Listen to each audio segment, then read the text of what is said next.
سهلة من المبدعين. بصوا، من الورق العادي اللي هو ده مقاس A4 عملت اعواد الورق دي. من الاعواد دي عملت البوكس ده.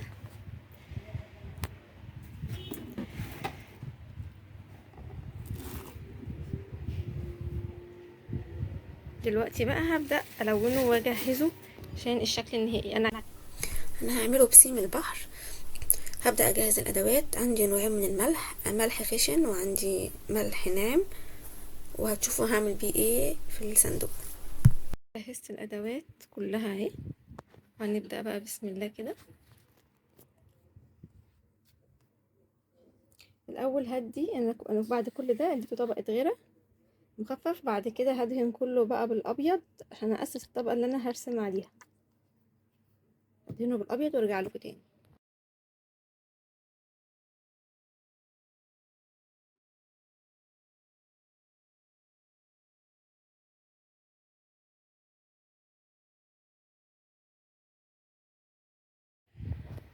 كده خلاص خلصت وش ابيض خفيف، لان انا لسه هلون كل حاجه تاني باكريليك برضو.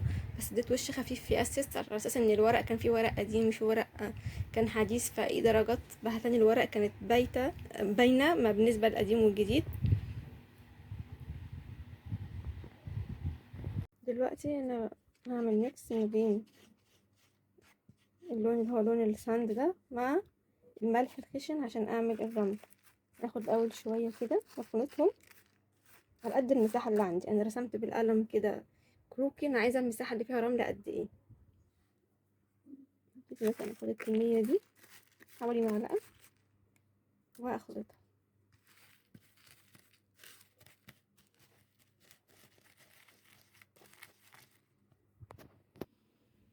كمان حطيت جلو، خفت ان الخليط ما يلزقش، وبرده هحط جلو بس مركز على العلبه عشان اتاكد انه كله هيلزق تمام.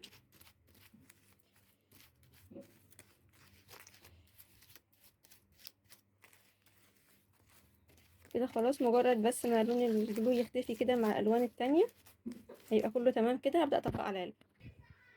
كده هحط جلو في الحته اللي انا رسماها دي.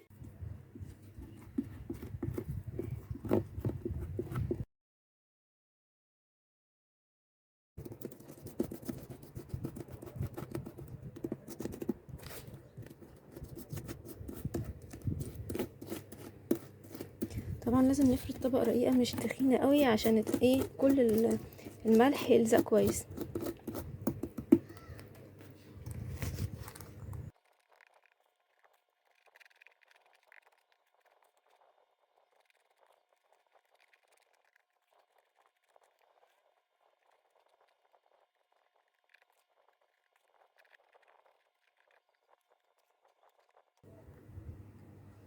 دلوقتي ده شكلها بعد ما خلصتها. انا حطيت شويه غيره هنا، لما ينشف شفاف. وبرضو هحط شويه غيره فوق، وبعد ما تنشف خالص ابتدي بقى اكون منظر البحر الناحيه التانية. هبدا اكون الرغوه البيضه اللي هي بتبقى في البحر. هاخد ملح ناعم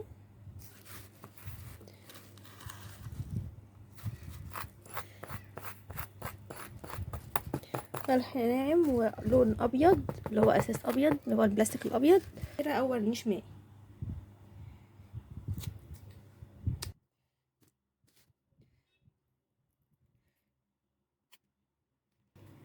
طبعا في المراحل دي ما بنحطش ميه مباشره على الملح عشان ايه ما يبوظش.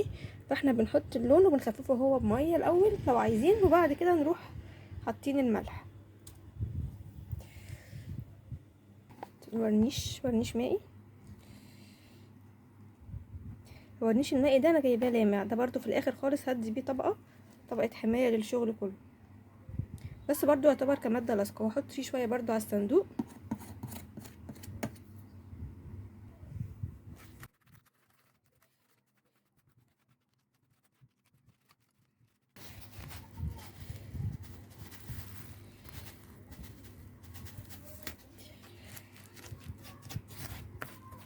في الحاله دي تحس ان هو تقيل قوي، هو ده القوام اللي انا عايزاه عشان يعمل اللي هو زبد البحر. لو تقل ازيد من كده ممكن نحط سنه ابيض، بلاستيك ابيض.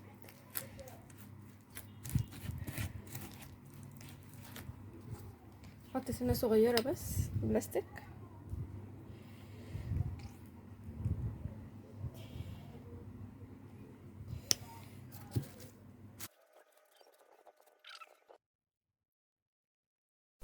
هاخد الحافة كلها بطول الرسمة اللي انا كنت عاملاها في الاول بالرصاص لحد ما اغطي سطح الرمل.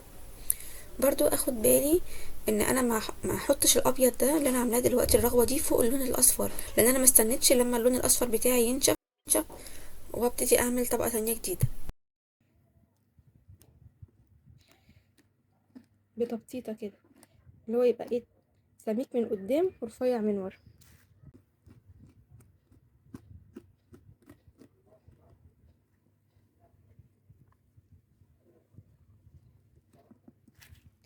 هجي بقى بالسكينة الارفع منها، السكينة الرفيعة دي، هشد بس سحبات خفيفة لورا.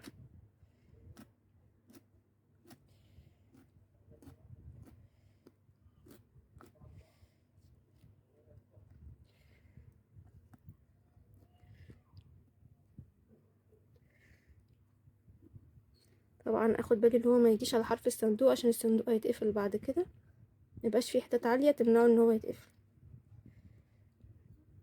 وهنا الحتة دي انا عايزاها سميكة برضو، اقدر اتحكم في كل ده قبل ما ينشف.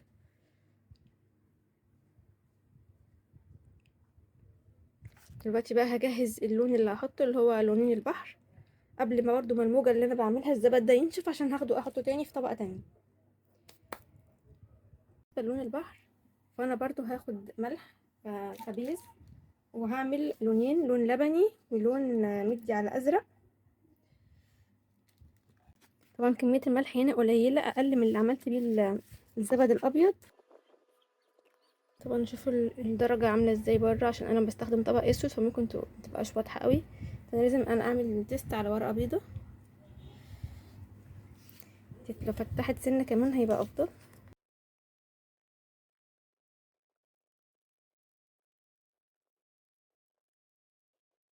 الغامق، والغامق ده اللي هو هيبقى اللون اللي جوه. دلوقتي لازم اعمل اللون اللي بره اللي هو على الحرف، ناخد جزء من ده برضو، نحط شوية ملح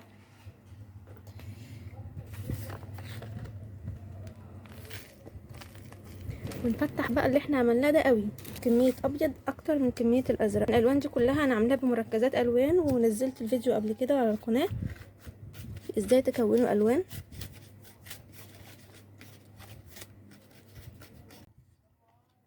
بس الورنيش بيعمل عمل السحر، يعني بيدي لمعة حلوة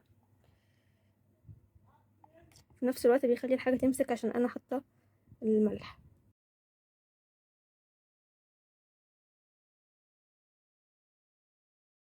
في المرحلة دي انا هستخدم الفرشة عشان تنجز معايا اكتر، عشان الطبقة اللي هتغطى كبيرة.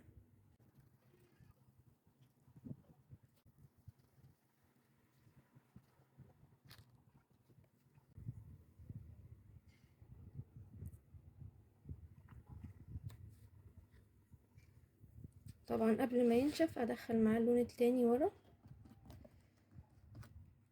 المفروض هعمل هنا موجة بيضة برضو.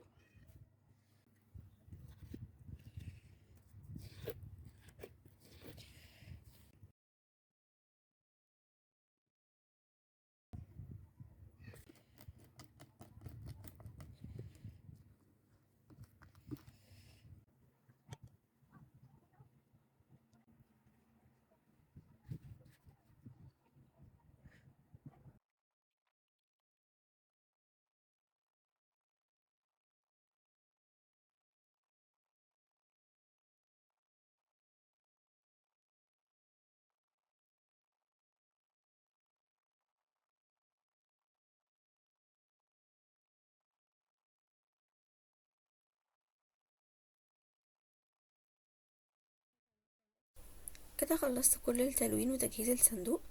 عملت له بس من الجناب بالكويلينج وبالاوريجامي، عملت له اشكال تانية، اسماك واشكال تدي شكل البحر، ومن فوق حطيت عليه شكل سحاب صغير، بس ده بصراحة ما تسجلش. هبقى اخلي لكم نقطة الاوريجامي دي في وقت تاني او في حلقات تانية. وده كان شكل الصندوق النهائي. انا رسمت السحاب على الصندوق من فوق وعلى الجوانب، وركبت له قفل، بس القفل ده انا خيطته، بيتخيط خياطه عشان ده ورق. لو كنت لزقته بالشمع وجيت اقفله ما كانش هيفتح ويقفل معايا بسهوله، وكان هيتخلع كل شويه. انا عملت الصندوق ده بعد ما اخدت ورشه في اعاده تدوير الورق، ازاي استفيد باي ورق موجود عندي. وكان من ضمن الورشه دي ان احنا نعمل بوكسات كل واحد هو متخيله ازاي. فانا عملت البوكس بالطريقه دي والحجم ده كان بيناسبني اكتر، واتمنى تكون التجربه عجبتكم.